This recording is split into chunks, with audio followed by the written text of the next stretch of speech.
सद्गुरुदेव भगवानको स्मरण गर्दै ब्रह्मसूत्रको प्रथम अध्याय प्रथम पादको दोस्रो अधिकरण लगभग हामीले पुरा गरिसकेका छौँ। यसको अन्तिममा छौँ हामी। यसको उपसंहार मात्रै। किं पुनस्तद् वेदान्तवाक्यम यत् सूत्रेण इह लक्षयिषितम्। यहाँबाट वेदान्त वाक्यहरूको सूत्रहरू वेदान्त वाक्य रूपी पुष्पहरूको ग्रथन गर्ने प्रयोजनका लागि छन् भनियो। वेदान्त वाक्य रूपी फूलहरूलाई माला उन्ने काम गर्न यो सूत्र भनेको धागोको रूपमा यो ब्रह्मसूत्रहरू आएका छन्। ब्रह्मसूत्रहरूको काम के त भन्दा वेदान्त वाक्य रूपी पुष्पहरूको माला उन्न, यसको काम। अब यहाँ शंकराचार्यले प्रश्न उठाउनु भयो कि हामीले जुन सूत्रद्वारा माला बनाउन इच्छा राखेका हौं ती वेदान्त वाक्य रूपी पुष्पहरू कुन हुन्? कुन वेदान्त वाक्यहरू? जुन वेदान्त वाक्यहरूको सूत्रद्वारा माने यहाँ विचार गर्न खोजिएको छ। यत् सूत्रेण यह लिलक्षयिषितम्, लक्षण रूपले जसको चाहिँ विचार गर्न खोजिएको छ ती सूत्रहरू ती वेदान्त वाक्यहरू के हुन् भनेर सोद्धा उत्तर दिँदै हुनुहुन्छ भृगुर्वै वारुणिः वरुणं पितरम् उपससार अधि भगवो ब्रह्मेति। तैत्तिरीय उपनिषदको कुरा हो। वरुणका पुत्र वारुणी भृगुले आफ्नो पिता वरुण भएको ठाउँमा गएर उपससार भनेको पिता भएको ठाउँमा नजिकमा गएर हाम्रो परम्परामा ज्ञानको चर्चा पनि पिताबाटै छोराले पाउने हो। अचेल प्राय ज्ञानको विद्याको आदान प्रदान चाहिँ पितृ परम्पराबाट भन्दा कता बोर्डिङ परम्पराबाट हुन थाल्यो। वरुणका पुत्र वारुणी जो भृगु थिए तिनले आफ्नो पिता वरुण भएको ठाउँमा पुगेर उनले आफ्नो पितासँग सोधे भने कि हे पिताजी मलाई ब्रह्म विषयक उपदेश दिनुहोस्। अधि भगवो ब्रह्मेति, ब्रह्म विषयक उपदेश मलाई गर्नुहोस् भनेर उनले सोधे। सोधेपछि पिताजीले चाहिँ उत्तर दिन थाल्नु भएको छ। यतो वा इमानि भूतानि जायन्ते येन जातानि जीवन्ति यम प्रयन्ति अभिसंविशन्ति। यतः जसबाट इमानि भूतानि जायन्ते यी सम्पूर्ण प्राणीहरू जसका कारणले अथवा जसबाट जन्मिएका हुन्। यतो वा इमानि भूतानि जायन्ते येन जातानि जीवन्ति, जुन ब्रह्मबाटै जुन तत्त्वबाटै उत्पन्न भएका प्राणीहरू जिन्दगी जिउने गर्दछन् अर्थात् अस्तित्ववान हुन्छन्, उनीहरू रहन्छन्, उनीहरू चाहिँ जातानि जीवन्ति जन्मेर जीवन प्राप्त गरिरहेका छन्। अनि यम प्रयन्ति अभिसंविशन्ति, जसमा उनीहरू प्रयन्ति भनेको चाहिँ जाँदै गरेर, अभिसंविशन्ति भनेको तिनमै प्रवेश गर्दछन्, जहाँ पुगेर उही लीन हुन्छन् भनेको हो। त्यो तत्त्वलाई ठिकसँग जान्ने इच्छा गर। तद विजिज्ञासस्व, त्यसको बारेमा तिमीले चासो राख, जिज्ञासा गर, त्यो नै ब्रह्म हो भनेर निर्णय वाक्य सुनाइदिनु भयो। र अन्त्यमा फेरि त्यो के हो त यतो वा भनेपछि त जहाँबाट भनियो, कहाँबाट भन्ने कुरा त खुलेन। र फेरि अन्तिममा फेरि बताउनु भयो कि आनन्दाधि एव खलु इमानि भूतानि जायन्ते, त्यो आनन्दबाटै यी प्राणीहरू पैदा भएका छन्, जन्म लिएका छन्। आनन्दमा नै यिनीहरू हुर्के बढेका छन् र आनन्दमा नै गएर विलीन हुन्छन्। त्यो नित्य शुद्ध बुद्ध मुक्त स्वरूप सर्वज्ञ सर्वकारण ब्रह्म भनेर बताइदिनु भयो। अब यहाँ सामान्यतया तटस्थ लक्षण, यहाँ अलिकति विशेष बुझ्नुपर्ने गहिरो कुरा, हिजो हामीले भन्न छुटेको कुरा के हो भने यतो वा इमानि भूतानि जायन्ते यो मन्त्रले चाहिँ सामान्यतया तटस्थ लक्षण गरेको हो भनेर भनिन्छ। तर खासै वस्तुलाई चिनाउनका लागि तटस्थ लक्षणले त्यति काम गर्दैन। तटस्थ लक्षणको पनि यहाँ चाहिँ पर्यवसान चाहिँ स्वरूप लक्षणमा नै छ। बुझ्नुभयो तटस्थ र स्वरूपको कुरा? तटस्थ भनेको बाहिरबाट बुझाउने, जहाँबाट ब्रह्म जगतको सृष्टि भयो इत्यादि। स्वरूप लक्षण भनेको सिधै स्वरूप बताउने। जस्तै उदाहरणको लागि जस्तै कि सत्यम ज्ञानम अनन्तम ब्रह्म, त यहाँ पर्यवसान चाहिँ आनन्दमै लगेर टुङ्ग्याइदिनु भयो। यसको मतलब तटस्थ लक्षणको उपक्रमबाट सुरु गरेर पर्यवसान चाहिँ अन्तिममा टुङ्गो लाग्ने काम चाहिँ स्वरूप लक्षणमा नै गएर गरिदिनु भयो। अरू पनि यस्ता वाक्यहरू छन् जुन वाक्यहरू नित्य शुद्ध बुद्ध मुक्त स्वभाववाला सर्वज्ञ स्वरूप सर्वज्ञ सर्वशक्ति समन्वित इत्यादि परमात्माको स्वरूप बताइदिने वाला छन्। यिनीहरूको पनि उदाहरण दिनुपर्दछ। यस प्रकार पहिलो यो सूत्रमा जिज्ञासा गरियो। दोस्रो सूत्रमा के गरियो त भन्दाखेरि त्यो ब्रह्मको लक्षण बताइयो। तटस्थ लक्षणबाट सुरु गरेर स्वरूप लक्षणमा पनि पर्यवसित हुने गरी यहाँ यो बताइयो। फेरि दोहोऱ्याउँछु। प्रथम सूत्रमा अधिकारीको चर्चाका लागि ब्रह्म विचारको प्रतिज्ञा गरियो। दोस्रो सूत्रमा ब्रह्म किम विषय ज्ञान प्राप्त गर्ने त भन्दा ब्रह्म विषय ज्ञान प्राप्त गर्ने भनेपछि ब्रह्मको लक्षण र प्रमाणहरू चाहिए नि। एउटा हामी कहाँ प्रसिद्ध उक्ति छ, भनाइ छ, लक्षण प्रमाणाभ्याम वस्तु सिद्धि न प्रतिज्ञा मात्रेण। कुरा गरेर मात्रै हुँदैन, कुरा गरिसकेपछि तद विषयक लक्षण र प्रमाण दिनु पर्दछ भनेपछि यहाँ अब लक्षण दिनु पर्यो। पर जन्माद्यस्यतः भन्ने सूत्रमा जो उद्धरण ल्याइयो नि उसको उपनिषदको, यतो वा इमानि भूतानि जायन्ते भन्नेको हो, त्यसले के गर्ने भयो त भन्दा सामान्यतया कारणको ज्ञान त भयो, द्वैत प्रपञ्चको कोही कारण छ भन्ने कुराको खोजी पनि भयो। अनि त्यो द्वैत प्रपञ्चको कारण कोही छ भन्दै गर्दा कारण प्रकृति नै जगतको कारण हो भन्ने मत पनि छँदैछ। परमाणु पनि जगतको कारण हो, परमाणु नै जगतको कारण हो भन्ने मत पनि छँदैछ। अथवा हिरण्यगर्भ हो जगतको कारण भन्ने पनि मत छ। यी विभिन्न कारणहरूको चर्चा हुँदै गर्दा तिनीहरूको जिज्ञासा हुने भएको हुनाले अन्तिममा यतोवा भनेर बताएर पुग्दैन। कतै म सानै छँदाखेरि एउटा मैले नास्तिकहरूका लेखहरू पनि पढ्ने गर्थेँ। उडाउने खाले कुराहरू गर्ने, अधुरो अधुरो कुरा गर्ने, उनीहरूले भनेको सुनेको थिएँ मैले। वेदान्त पढ्ने भनेको बेकारकै कुरा हो। वेदान्तले के भन्छ अरे, उडाउनेले भनेको मतलब यो उपहास गर्न खोज्नेले भनेको। वेदान्तले के भन्छ अरे भन्दा ब्रह्म के हो भन्छ। ब्रह्म के हो भनेर सोध्छ, जसबाट जगतको उत्पत्ति भयो भन्यो। अनि जगतको उत्पत्ति कसबाट भयो भन्यो भने ब्रह्मबाट भयो। त्यो त अन्योन्य आश्रय दोष जस्तै भयो। जगतको उत्पत्ति कहाँबाट भन्दा ब्रह्मबाट। अनि ब्रह्म भनेको के हो त भन्दा जगतको उत्पत्ति जहाँबाट भयो त्यही ब्रह्म हो भन्यो।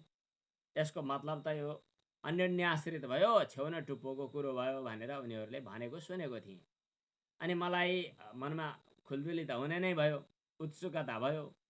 ब्रह्मसूत्रको पुस्तक यसो हेरेर विचार गर्दै गएको होइन रहेछ। त्यो त सुरुवात गरेको मात्रै रहेछ। सुरुमा प्रपञ्च प्रतीति हुने भएको हुनाले प्रतीयमान प्रपञ्चलाई अगाडि उभ्याएर ब्रह्मको खोजी गर्नका लागि यतो वा इमानि भूतानि जायन्ते भनेको हो रहेछ।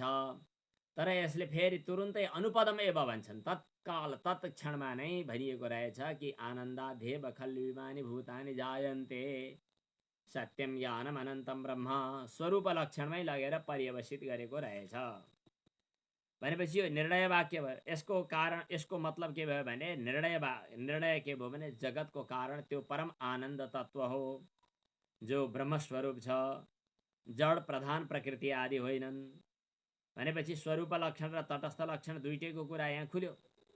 अनि अन्त्यमा शङ्कराचार्यले फेरि यो कुराको बाटो पनि खोलिदिनु भयो कि अन्यानि अपि एवं जातीयकानि वाक्यानि, अरू पनि यस्तै वाक्यहरू छन्। जस्तै सत्यम ज्ञानम अनन्तम ब्रह्म भनेपछि सत्यको खोजी गर्दै जाँदा पनि ब्रह्ममा पुग्यो, चेतनाको खोजी गर्दै जाँदा पनि ब्रह्ममा पुग्यो, अनि आनन्दको खोजी गर्दै जाँदा पनि ब्रह्ममा पुग्यो भनेपछि प्रपञ्च हेर्दै गर्दाखेरि असत जड दुःख रूप जो प्रपञ्च थियो तद्विलक्षणत्वेन त्योभन्दा विपरीत, त्योभन्दा भिन्नको रूपमा प्रपञ्चबाट भिन्न ब्रह्मको स्वरूप लक्षण पनि बताइयो।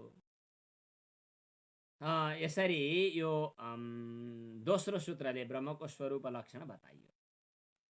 अब यसपछि अब तेस्रो सूत्रको उपक्रम सुरु गर्नुपर्दछ। मैले आज यहाँ स्क्रिन सेयरमा पनि सम्भव छ कि हेरिहालौँ है। अब तेस्रो सूत्र आउँछ चाहिँ शास्त्र योनित्वात् भनेर।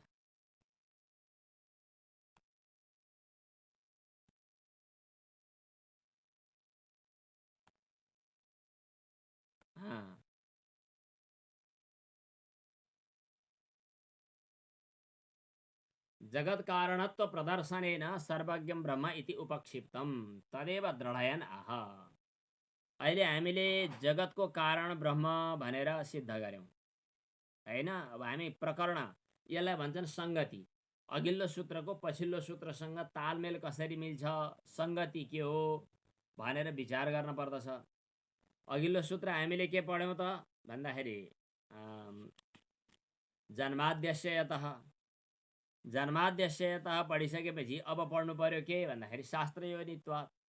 यी दुईटाको चाहिँ समन्वय के त भन्ने कुरा आयो। अब जगत कारण ब्रह्म भन्ने कुरा हामीले दोस्रो सूत्रमा बतायौं। मैले बिस्तारै भनिरहेको छु, हजुरहरूको ध्यान दायाँ बायाँ गयो भनेदेखि यो कुरो नबुझिन सक्छ।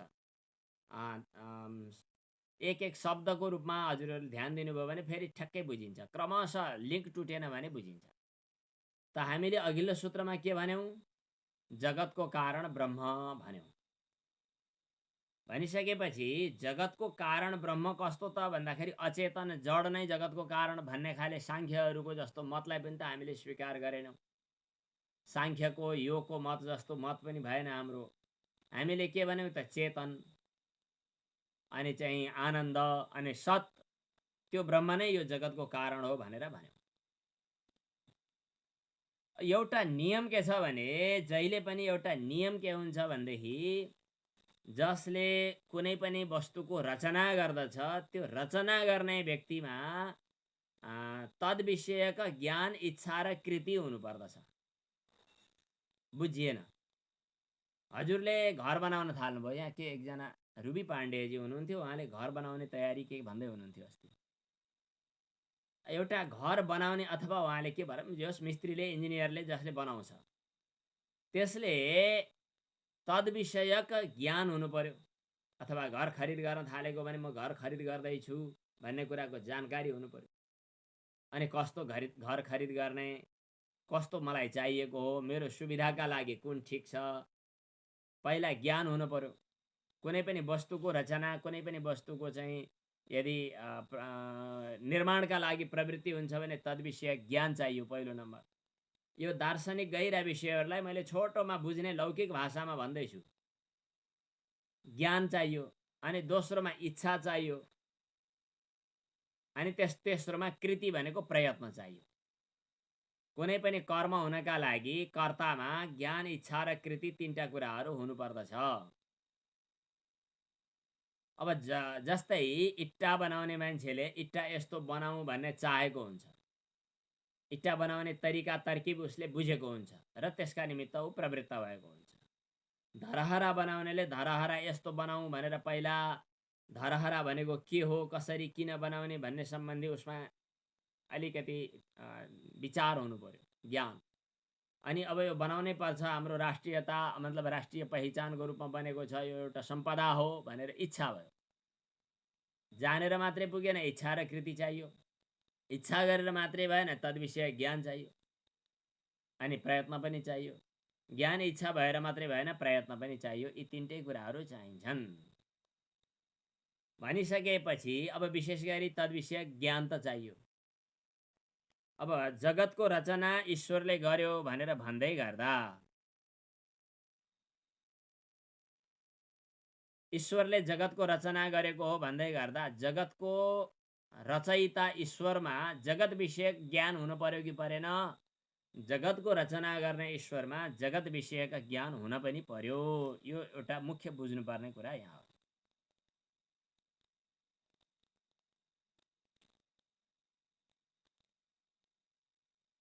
हामीले कुनै वेद मन्त्रहरू, कुनै उपनिषद पुराणहरू केही पढ्नु पर्यो भनेदेखि त्यसको आनुपूर्वी, त्यसको क्रमलाई सम्झेर वा कतैबाट पत्तो लाएर थाहा पाएर हामी पढेकै हुन्छौँ। त्यसै गरी परमात्माले यो सर्वज्ञ सर्वशक्ति सम्पन्न परमात्माले यो जगतको सृष्टि गर्नुभयो। कसरी गर्नुभयो? यथा पूर्वम अकल्पयत भनेको छ। परमेश्वरले पनि पूर्व पूर्व कल्पको क्रम अनुसार वेदको पनि अनि वस्तुहरूको पनि पदार्थहरूको पनि रचना गर्नुभयो भनेर बताइएको छ। हुन त वेदलाई अपौरुषीय भनेको हुनाले ईश्वरले रचना गर्नुभयो भनेर अलि भनिँदैन। ईश्वरले पूर्वकल्पानुसार वेदको उच्चारण गर्नुभयो मात्रै भनेर भनिन्छ, किन वेदलाई अपौरुषीय मान्नका लागि। तर पनि सृष्टि गर्नका लागि चाहिँ ईश्वरले तद्विषयका ज्ञान भएकै हुनुपर्दछ। यसको मतलब के भयो त भन्दा, अब जगत सर्व जगत कारण ब्रह्म हो भन्ने बित्तिकै सर्व जगत विषयका ज्ञान पनि ब्रह्ममा छ, सर्वज्ञ छ ब्रह्म भन्ने कुरा अर्थतः सिद्ध भयो। के बुझियो? सम्पूर्ण जगतको कारण ब्रह्म हो भन्ने सुन्दै गर्दा अर्थतः त्यसको तात्पर्य के पनि निस्कियो त भन्दा, ब्रह्म जगतको कारण हो भनेपछि जगत विषयका ज्ञानवान छ, अर्थात् ब्रह्म सर्वज्ञ छ भन्ने कुरा अर्थतः प्राप्त भयो। अब यही कुरा यहाँ शाङ्कर भाष्यमा उपक्षिप्त भएको छ, मतलब उपस्थापन गरिएको छ। अरू धेरै व्याख्या नगरिकन यही पङ्क्तिको नै तात्पर्यलाई अगाडि बढाउँछु। जगत कारणत्व प्रदर्शनेन, ब्रह्म जगतको कारण हो भन्ने देखाइसकेपछि ब्रह्म सर्वज्ञ हो भन्ने कुरा पनि सिद्ध भयो। यही कुरा बलवान बनाउन, यही कुरा दह्रो पार्नका लागि यो मन्त्र आयो, शास्त्र योनित्वात्। यो शास्त्र योनित्वाधिकरणम एउटा छुट्टै अधिकरण हो। यो शास्त्र योनित्व नाम गरेको यो अधिकरणको सुरुवात भयो। पहिलो जिज्ञासा अधिकरण, दोस्रो जन्मादि अधिकरण, अब तेस्रो शास्त्र योनित्व अधिकरण, अनि चौथोमा पनि समन्वय अधिकरण हुन्छ। पछि पछि गएपछि 8-10वटा सूत्र एउटै अधिकरणमा आउँछन्। कहिलेकाहीँ एउटै अधिकरणमा आउने सबै सूत्रहरूको तात्पर्य एउटै अर्थमा हुन्छ। त्यस कारणले त्यो पिण्डीभूत अर्थ बुझ्दा सबै सूत्रहरूको अर्थ एकैचोटि बुझिन्छ पछाडि। अहिले चाहिँ अलि महत्त्वपूर्ण भएका हुनाले यी 4वटा सूत्र, चतुसूत्री 4वटा सूत्रमा एक एकवटै अधिकरणहरू विशेष गरी तोकिएका छन्।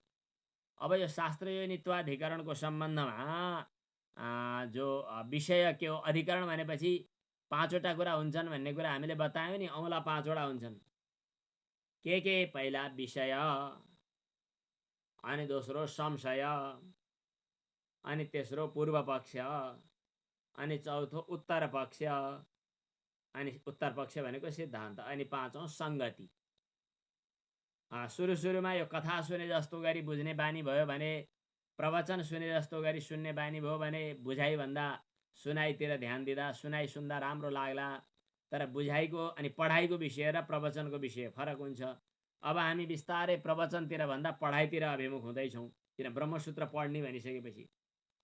त्यस कारणले अब अधिकरण भनेको हुनाले अधिकरणकै शैलीमा यो तेस्रो अध्यायको कुरो उठाउँ। तेस्रो अधिकरण, दोस्रो अधिकरणमा हामीले के कुरा उठाएका थियौँ? त्यहाँ पनि 5वटा कुरा उठाएका थियौँ।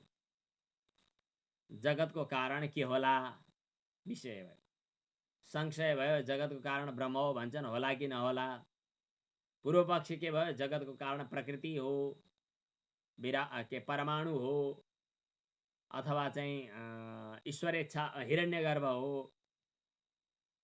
पूर्व पक्ष भयो। अनि सिद्धान्त पक्ष के हो? अरू केही होइन, ब्रह्म हो। अनि सङ्गति भयो, वेदवाक्यहरूको इत्यादिहरू जोडेर, अनि पूर्वापर सङ्गतिको हामीले चर्चा अहिले गऱ्यौँ। त्यसै गरी अब यो तेस्रो अध्यायको पनि अब विषय के हो, संशय के हो, पूर्व पक्ष के हो, उत्तर पक्ष के हो, अनि सङ्गति के हो, यो कुरा अब आउँछ। विषय हो जो जगत कारण हुन्छ, त्यो जगत विषयका ज्ञानवान हुन सक्छ, हुन्छ कि हुँदैन? ऋग्वेद आदि शास्त्रको कारण भएको हुनाले ब्रह्म सर्वज्ञ छ, यो पहिलो विषय हो। अनि ऋग्वेद आदि शास्त्रहरूद्वारा गम्य भएको हुनाले पनि ब्रह्म शास्त्र योनि हो, प्रमाणान्तरवेद्य होइन। यो सूत्रको अर्थ गर्ने तरिका दुई थरी छन्। दुई थरीले दुईटा छुट्टै छुट्टै अर्थ बताउँछन्, तर दुईटै अर्थ हाम्रो लागि अति महत्त्वपूर्ण छन्। यो हामी अब पढ्दै गएपछि बुझ्छौँ। अब विषय हो शास्त्रको योनि के हो, कसो हो, शास्त्रको कारण अथवा सम्पूर्ण ब्रह्माण्डको कारण, सम्पूर्ण जगतको कारण ब्रह्म हो। अब यहाँनेरि ल अब सूत्रको अवतरणका लागि कुरो अब बल्ल खुल्दैछ।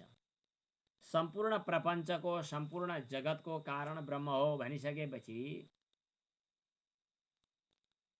जगत अन्तःपाती जगत भित्र आइपुगेको हुनाले वेदको पनि कर्ता ब्रह्म हुन सक्ने भयो। अब वेदको कर्ता ब्रह्म हो कि होइन, वेदको रचयिता ब्रह्म हो कि होइन, वेदको रचना ब्रह्मले गरेको हो कि होइन भन्ने कुरा चाहिँ यसको के भयो त भन्दाखेरि वेदको रचयिता को हो त भन्दाखेरि ब्रह्म हो कि होइन भन्ने कुरा चाहिँ संशय भयो। किन? विषय के हो त भन्दा जगतको कारण ब्रह्म हो भन्यौं। जगतभित्र संसारभित्र प्रपञ्चभित्र सम्पूर्ण पदार्थहरूभित्र वेद पनि परिआयो। वेद पनि आइसकेपछि वेद चाहिँ जगत के अरे वेदको कारण ब्रह्म हो कि होइन भन्ने कुरा भयो। अब पूर्व पक्षले के भन्छ त भन्दाखेरि वेदको कारण ब्रह्म होइन, किन वेद नित्य छ। वाचा विरूप नित्यया भन्ने वेदमा मन्त्र छ। वाचा विरूप नित्यया ऋग्वेद आदि शास्त्रको कारण भएको हुनाले ब्रह्म सर्वज्ञ हो भनेर सूत्रमा उल्लेख गरिएको छ। विषय भयो जगतको कारण ब्रह्म भइसकेपछि वेदको कारण पनि ब्रह्म हो कि भन्ने विषय भयो। अनि वेदको कारण वेदको कर्ता ब्रह्म हो कि होइन भन्ने संशय भयो। वेदको कर्ता ब्रह्म होइन भनेर चाहिँ सिद्ध गर्नु पूर्व पक्ष भयो। यो पूर्व पक्ष मीमांसकहरूको भनाइयो। फेरि दोहोऱ्याउँछु, सम्पूर्ण जगतको कारण भएको हुनाले ब्रह्म सर्वज्ञ छ भनेर भनियो। जगत भित्र पर्ने जगत अन्तःपाती भएको हुनाले वेद पनि जगत अन्तःपाती भयो। अब जगतको कारण ब्रह्म तपाईले भन्नुभएको थियो, वेद त नित्य छ, त्यसकारणले वेदको कारण ब्रह्म हुन सकेन भनेपछि निखिल जगत कारण ब्रह्म हुन सकेन। तपाईले हिजो भन्नुभएको सूत्रको अर्थ गर्दा कुरो खुस्कियो भनेको मैले बुझाउन सकेँ कि फेरि भनौँ। सम्पूर्ण जगतको कारण ब्रह्म भनेर जन्माद्यस्यतः भन्ने सूत्रले बताइयो। सर्वज्ञ ब्रह्म भनेर भनियो, किन सर्वज्ञात सर्वशक्ते के भनेर भनिसकियो नि। यो कुरा बेठिक हो, यो कुरा नहुन सक्छ भन्ने कुरा अब उठ्न खोज्दैछ। किन जगतको अन्तःपाती हो, जगत भित्र जगतको अन्तःपाती के हुन्छ त भन्दाखेरि वेद पनि हुन्छ। जगत अन्तःपाती वेद चाहिँ नित्य छ भन्ने कुरा बुझिएको छ। नित्य भइसकेपछि त्यसको कारण ब्रह्म हो भन्न मिलेन। जब वेदको कारण ब्रह्म होइन भनिसकेपछि हिजो तपाईले के भन्नुभयो, सबैको कारण ब्रह्म हो भन्नुभयो, वेदको कारण ब्रह्म होइन जस्तो देखियो भन्ने कुरा आक्षेप गर्न खोजिएको छ। यो आक्षेप गर्ने क्रममा पूर्व पक्षीले के भन्छ त भन्दाखेरि वाचा विरूप नित्यया भन्ने श्रुति मन्त्रको आधारमा वाचा विरूप नित्यया वाचा स्तुतिम प्रेरय भन्ने छ अरे। हे विरूप, विरूप भनेको देवता, नित्यवाणीद्वारा ईश्वरको आराधना गर भनेको छ। नित्यवाणी भनेको के हो भनेर भन्यो भने स्मृति ग्रन्थहरू छन्। स्मृति ग्रन्थमा वेदलाई नित्य भनेर सिद्ध गर्नका लागि एउटा श्लोक प्रसिद्धै छ। हजुरहरूले सुन्नुभएको पनि होला। अब टिप्ने तयारीमा हुनुहुन्छ भने टिप्नु होला, मैले यहाँ स्क्रिन सेयर गर्न सक्दिनँ त्यसको। अनादि निधना नित्या, अनादि निधना नित्या, बागुच्चार्या स्वयं, बागुत सृष्टा स्वयंभुवा, बागुत सृष्टा स्वयंभुवा, आदौ वेदमयी नित्या,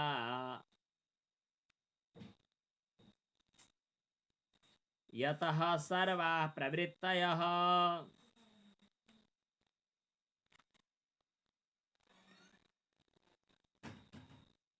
यो स्मृतिमा आएको छ। यसले के भन्यो भन्दाखेरि अनादि अनन्त वेदरूप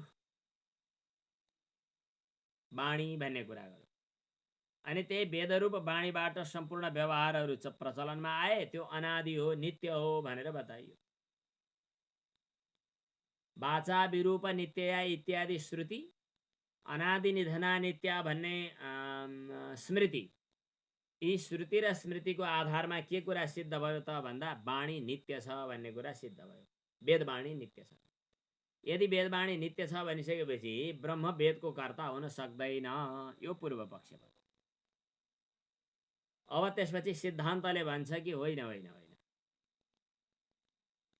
ब्रह्म वेदको पनि कर्ता हो भन्नु पर्दछ। यहाँ मीमांसकको र वेदान्तीहरूको मतभेद हुने कुरा यही हो। नैयायिकहरूले त सिधै वेदको रचना ईश्वरले गरेको हो भनेर भन्छन् नै। मीमांसकहरूले त्यो होइन, वेद नित्य छ, वेदमा कुनै पनि पुरुष दूषण छैन, माने पुरुष विरचित वेद होइन। पुरुष भनेको हजुर हामी मान्छेहरू, मान्छेहरूमा चाहिँ भ्रम, प्रमाद, विप्रलिप्सा र करणा पाटव जस्ता दोषहरू हुन्छन्। भ्रम भनेको हामीमा भ्रान्ति हुन्छ, प्रमाद भनेको लापरवाही हुन सक्छ, करणा पाटव भनेको चाहिँ इन्द्रियहरूले भनेको कुरा ट्याप्प टिप्न सक्दैनन्, विप्रलिप्सा भनेको अलिकति लोभ आसक्ति केही न केही हुन्छ। मुद्दाको एउटा पक्षमा मेरो नातेदार सालो आइपुगेको छ, उसको विरुद्ध फैसला गर्न त भिनाजुले भएन। अब के गर्ने त भन्दा त्यतिखेर न्याय नीति कानुन भन्दा पनि अलिकति भिनाजुपन अगाडि सर्यो र अनि फैसला गर्नेले गर्यो कि यति यति कुरा देखिए तापनि फलाना फलानो के अमुक अमुक दफाको अमुक अमुक चाहिँ सिद्धान्तलाई हेर्दा र अनि के सिद्धान्त हेर्दाखेरि यो फैसला चाहिँ उसलाई कारबाही नगर्नुपर्ने देखिन्छ, गर्नु आवश्यक नपर्ने ठहर गरिन्छ भनेर फैसला। मान्छेको पारा नै त्यही हो, केही न केही स्वार्थ भइहाल्छ।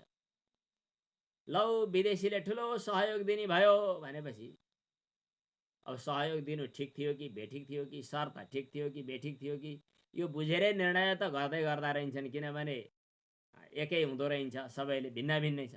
त्यहाँभित्र के भयो त, कसको के सम्बन्ध के छ कसो छ, केही न केही, यसलाई भन्छन् विप्रलिप्सा।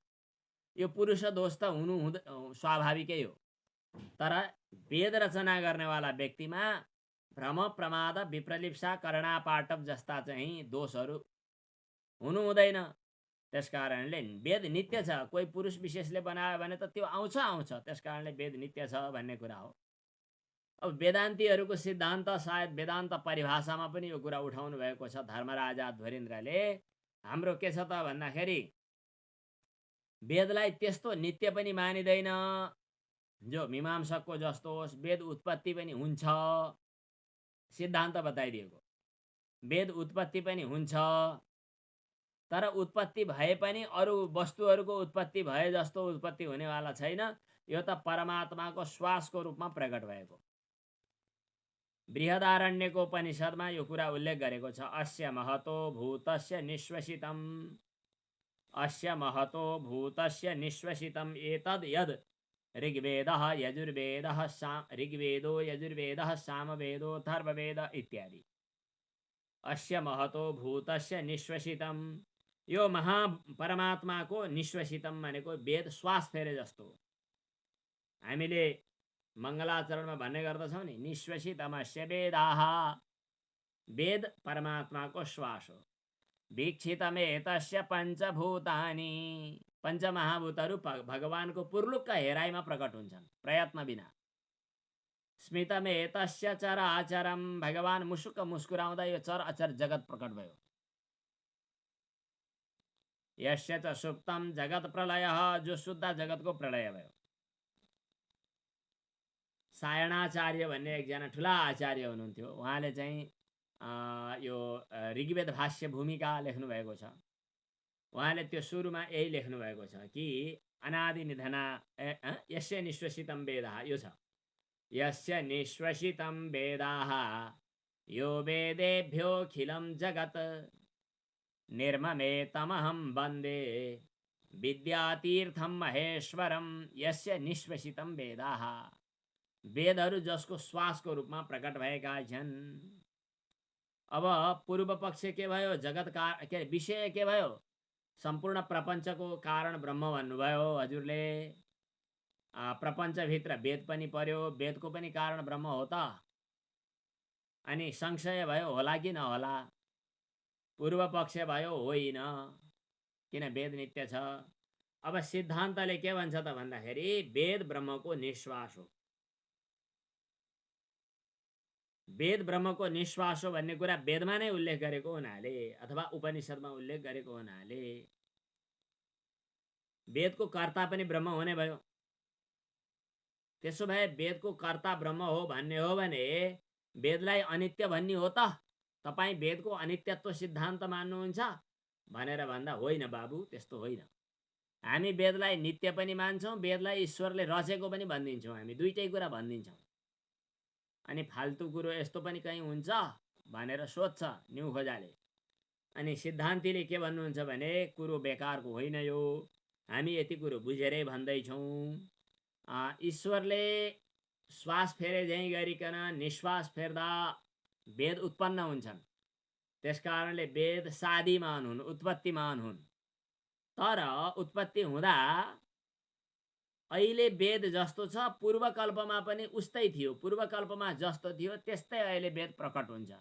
ईश्वरको निश्वासको, ब्रह्मको निश्वासको रूपमा, स्वाभाविक अभिव्यक्तिको रूपमा, पूर्वकल्प जस्तै।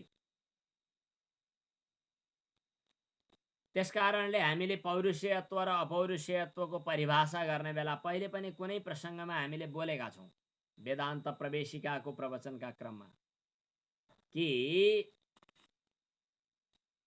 के मीमांसकले भने जस्तो चाहिँ बिल्कुलै नित्य पनि होइन वेद, नैयायिकले भनेको जस्तो ईश्वर विरचित पनि होइन। हो के त भन्दाखेरि सजातीयोच्चारणा नपेक्षोच्चारण विषयत्वम, यो हो अपौरुषेय। पहिले भने जस्तो लाग्छ, त्यसो भएर दोहोर्याएँ, बुझाउन सके कि सकिन, म बुझाउँछु, बुझ्न तयार हुनुभयो भने प्रयास गर्छु, भगवानको कृपा गुरु कृपा भयो भने बुझिन्छ पनि। मैले यो भन्दैछु वेद पौरुषेय कि अपौरुषेय भन्दाखेरि वेद अपौरुषेय, नित्य, तर ईश्वरको निश्वासबाट प्रकट हुन्छ। ईश्वरको निश्वासबाट प्रकट हुने भएको हुनाले ईश्वरलाई कर्ता पनि ठान्नी, कर्ता भन्नी। ईश्वर विरचित पनि हो वेद, तर वेद नित्य हो।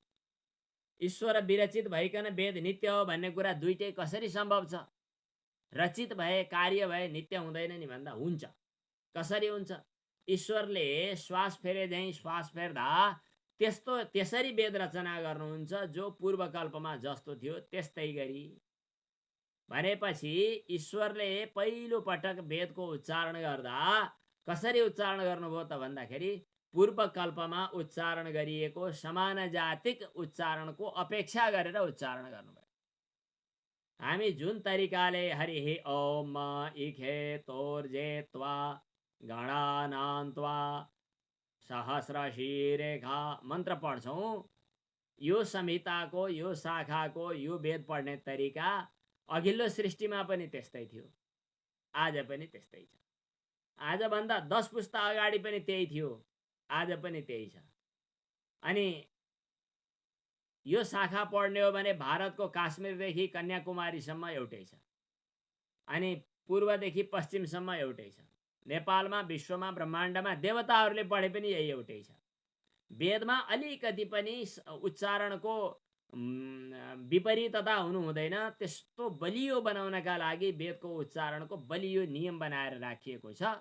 अलिकति पनि उदात्त अनुदात्त स्वरितमा फरक आउनु हुँदैन। कतै झुकिएर फरक पार्छौ कि भन्ने डरले फरक नपार भन्नका लागि त्यो हात तलमाथि गर्ने व्यवस्था पनि छ।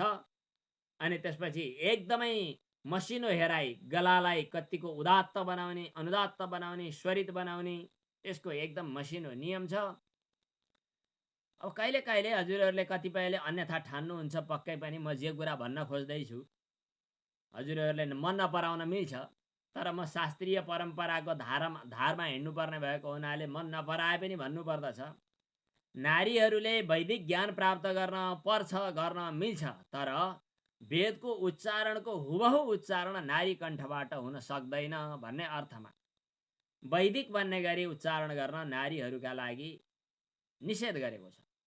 अब त्यसमा पनि प्राचीन कालमा जो ब्रह्मचारिणी बस्थे, गुरुकुलमा नै बस्थे, जसले गृहस्थ जीवन निर्वाह गर्नु छैन, सन्तति उत्पादन जस्ता कामहरू, दायित्वहरू वहन गर्नु छैन, उनीहरूका लागि चाहिँ व्रतबन्ध अनि यज्ञोपवीत अनि चाहिँ वेदाध्ययनको पनि पुरा कल्पेतु नारीणां मौञ्जी बन्धनमिष्यते अध्यापनं च वेदानां सावित्री वाचनम तथा भन्ने पनि एउटा नियम छ। तर त्यसका लागि वेद उच्चारण गर्दा छाती चरक्क चिरिने गरी गला फाड्ने गरी हजुरहरूले सुन्नुभएको छैन होला, घन जटाक्रम जस्ता वेद पाठ गर्ने कठोर नियमहरूको परिपालन गर्न हामी सबै सर्वसाधारणहरूले पनि सक्दैनौँ। ओठ नापेर दाँत हेरेर गलाको स्वरको विचार गरेर 14 किसिमका उच्चारणगत दोष भएका व्यक्तिहरूले वेदको सही उच्चारण गर्न सक्दैनन्, चाहे ती जोसुकै कुलमा उत्पन्न किन नहुन्।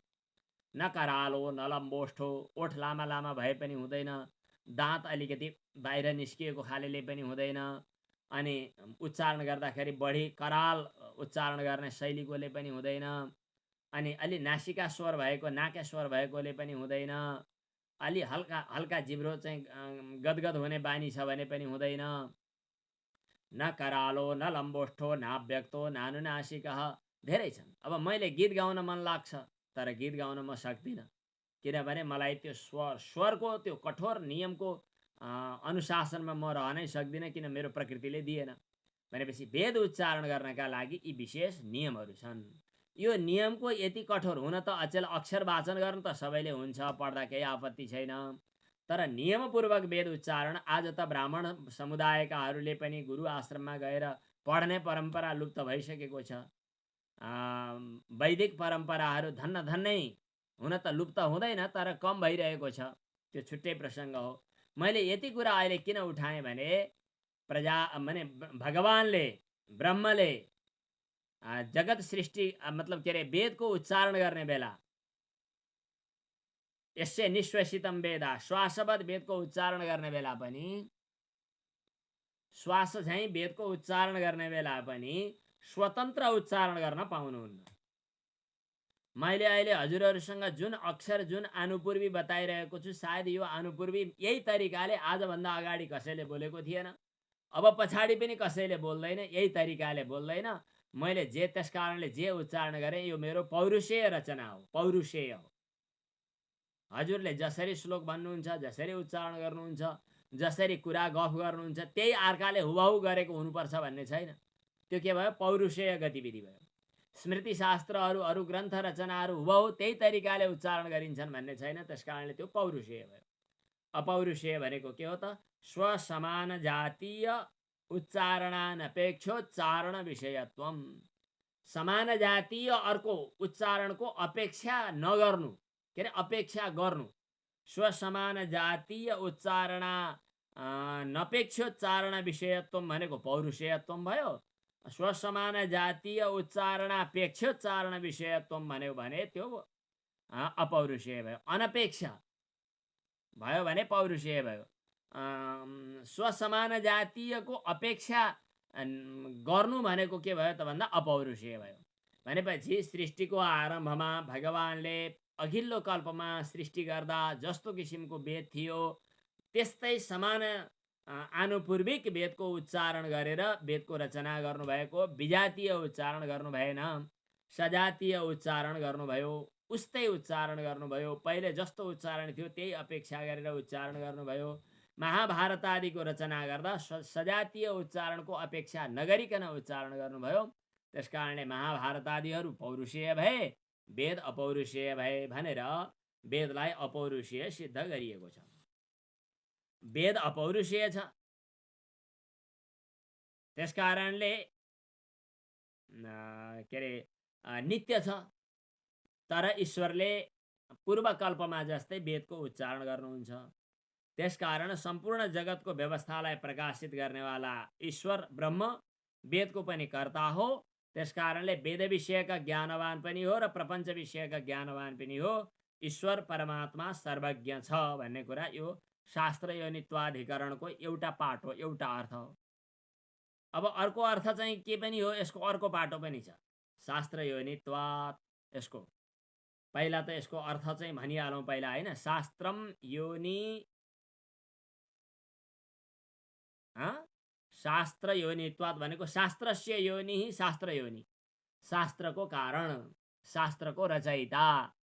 शास्त्र भन्नाले यहाँ वेद, हुन त शास्त्र शब्दले अरू धेरै ग्रन्थहरूको पनि उल्लेख गर्न सकिन्छ, तर यहाँ शास्त्र शब्दको अर्थ वेद। ऋग्वेद आदि शास्त्रको कारण भएको हुनाले ब्रह्म सर्वज्ञ छ। शास्त्रस्य योनिः शास्त्र योनिः, तस्य भावः शास्त्र योनित्वम, तस्मात् शास्त्र योनित्वात्। ऋग्वेद आदि शास्त्रहरूको कारण भएको हुनाले ब्रह्म सर्वज्ञ छ। यो पहिलो वर्णक, पहिलो प्रक्रिया। अब त्यसपछि अर्को पाटोबाट यही सूत्रलाई हेर्ने तरिका छ। ब्रह्म अरू प्रमाणले पनि जानिन्छ अथवा वेदद्वारा मात्रै जानिन्छ। ब्रह्म जान्ने आधार के? ब्रह्म कसरी बुझ्ने? अरू प्रमाणद्वारा पनि जान्ने कि केवल वेदबाट मात्रै जान्ने?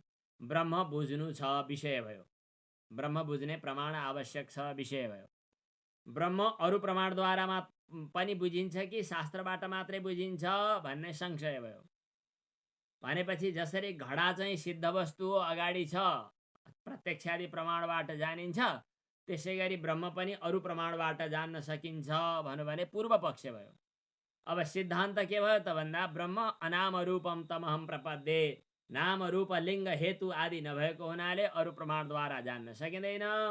वेदमा तम त्वौपनिषदम पुरुषम पृच्छामि भनिएको छ, त्यसकारणले केवल वेद प्रमाणद्वारा मात्रै जान्न सकिन्छ भन्यो भने त्यो के भयो? सिद्धान्त भयो। यस प्रकार शास्त्रम योनिर यस्य, शास्त्र छ कारण जसको। जसले शास्त्र जान्दैन, शास्त्रको अध्ययन गर्दैन, त्यसले परमात्मालाई बुझ्न सक्दैन। नावेदविद, तर्कद्वारा मात्रै जानिँदैन। नावेदविद मनुतेतम बृहन्तम, त्यो परमात्मा ब्रह्म तत्त्वलाई अवेदविदले, वेदलाई नजान्ने व्यक्तिले चाहिँ परिपूर्ण परमात्मालाई जान्न सक्दैन इत्यादि। यो दोस्रो वर्णक भयो। यस प्रकार शास्त्र योनित्वात्, यो सूत्रमा शास्त्रको कारण भएको हुनाले अथवा शास्त्र छ कारण जसको बुझाउने कारण त्यस्तो भएको हुनाले ब्रह्म सिद्ध छ भन्ने कुरा यसमा बताइयो। के बताइयो बताइयो। शास्त्र योनित्वात्। अब शङ्कर भाष्य सर शास्त्र योनित्वात्, यो मन्त्र हो है, यो सूत्र हो। शास्त्र योनित्वात्। शास्त्र योनित्वात् को अर्थ के? योनि भनेको कारण, शास्त्र भनेको वेद। शास्त्रको हैन, शास्त्रका निमित्त, योनि भनेको उत्पत्ति भएको, कारण भएको हुनाले शास्त्रस्य योनि शास्त्र योनि, शास्त्रको कारण भएको हुनाले एउटा अर्थ। अर्को अर्थ छ शास्त्र योनि छ जसको, त्यसकारण, यो भन्यो भने अर्को अर्थ हुन्छ। अब यसको अर्थ त सामान्य भइहाल्यो। अब सर र शङ्कर भाष्यलाई हेरौँ है। महतः ऋग्वेद आदि शास्त्रस्य अनेक विद्यास्थानोपबृंहितस्य प्रदीपवत् सर्वार्थावद्योतिनः सर्वज्ञ कल्पस्य योनिः कारणं ब्रह्म। अब यसले के भन्नु त भन्दाखेरि महतः ऋग्वेद आदेः भनेको ऋग्वेद आदि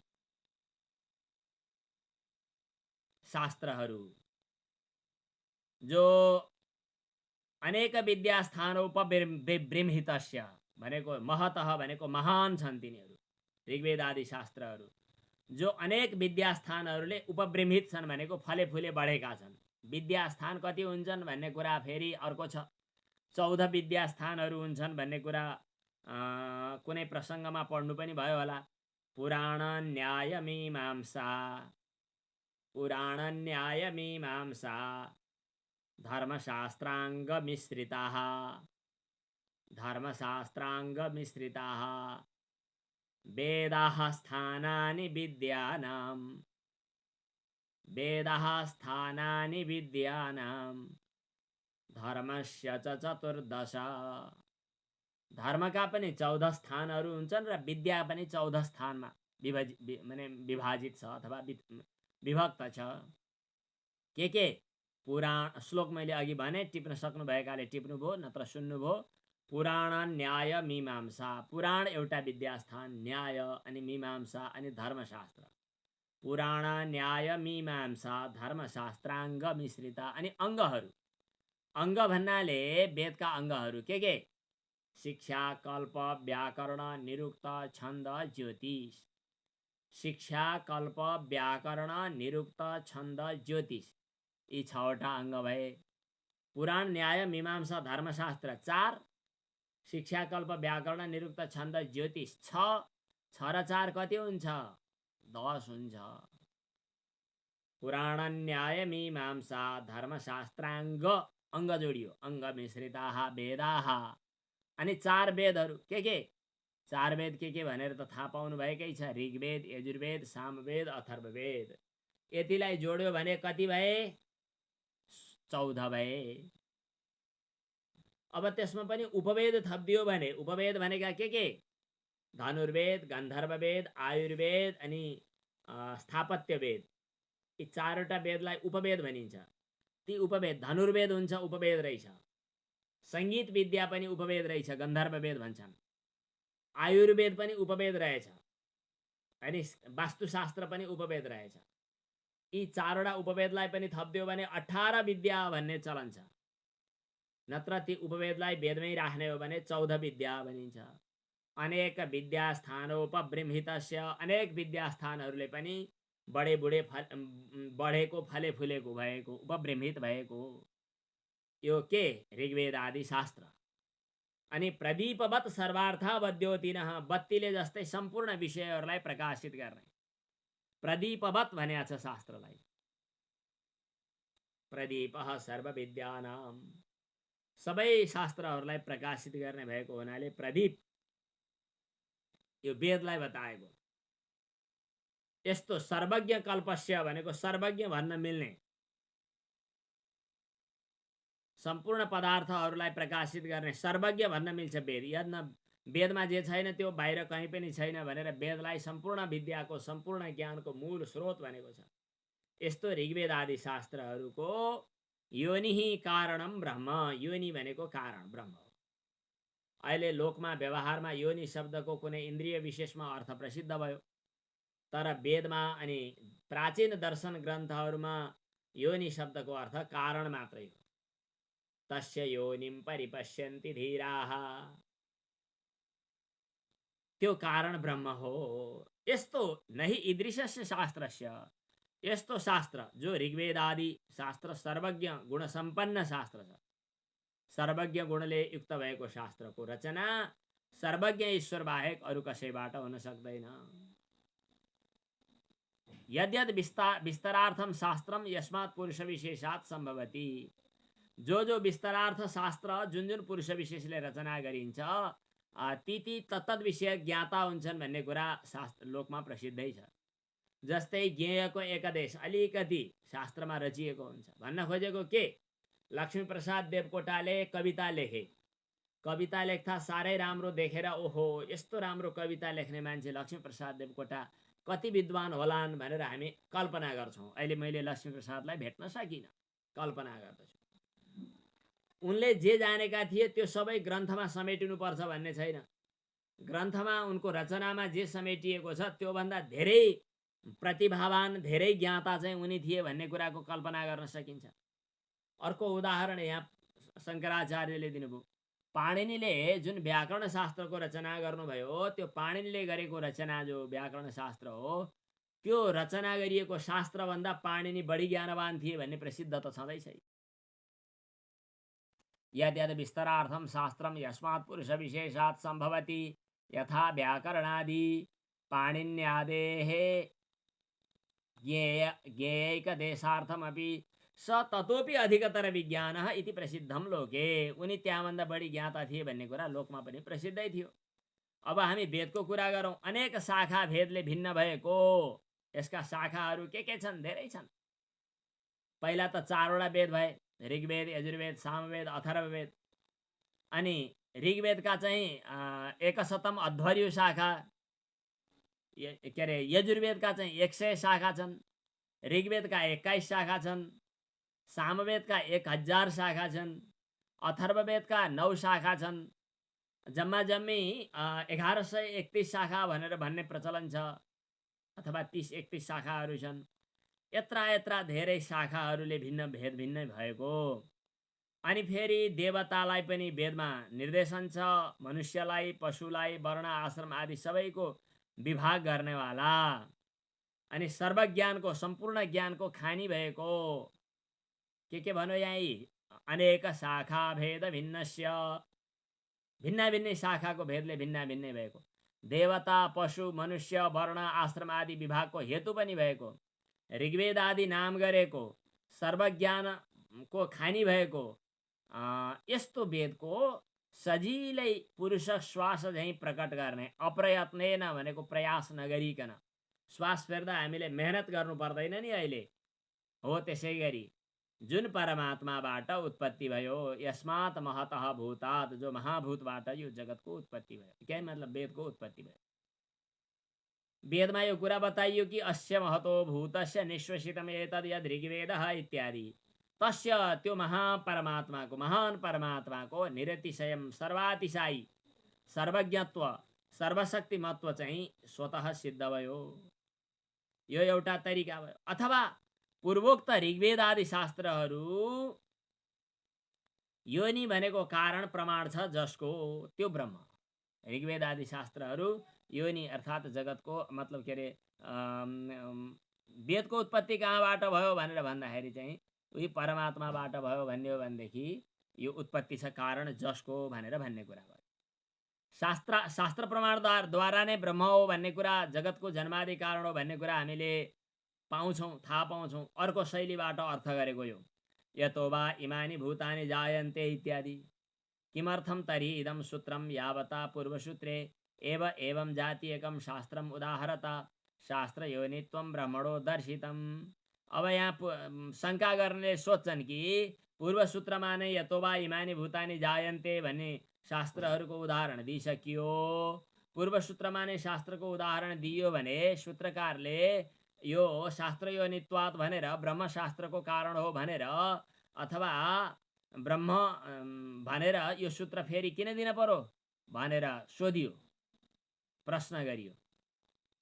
यहाँ प्रश्न कसरी गरियो त भन्दा यसरी गरियो यहाँ है,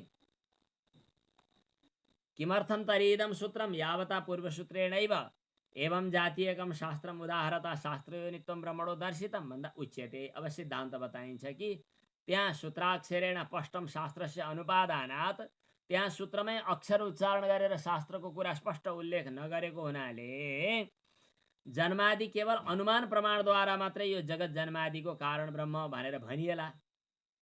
शास्त्र प्रमाणको आधारमा जगत जन्मादिको कारण ब्रह्म भएको हुनाले ब्रह्मको लक्षण सिद्ध हुन्छ भन्ने कुरा सिद्ध गर्नका लागि यो शास्त्र योनित्वात् भन्ने छुट्टै सूत्र पनि उल्लेख गरियो। जस्तै नैयायिकहरूले पनि जगतको कारण ईश्वर भन्ने कुरा त सिद्ध गरे, कार्य योजना धृत्यादे, कार्यत्व हेतुद्वारा जगतको कारण ब्रह्म हो भन्ने कुरा, ईश्वर हो भन्ने कुरा त नैयायिकले पनि भनेका छन्, तर अनुमान गरेर भनेका छन्। हामी अनुमानको भरमा होइन, शास्त्रकै वचनको भरमा यतो वा इमानि भूतानि जायन्ते इत्यादि सूत्रको आधारमा ब्रह्मको लक्षण गर्दछौँ भन्ने कुरा बताउनु छ।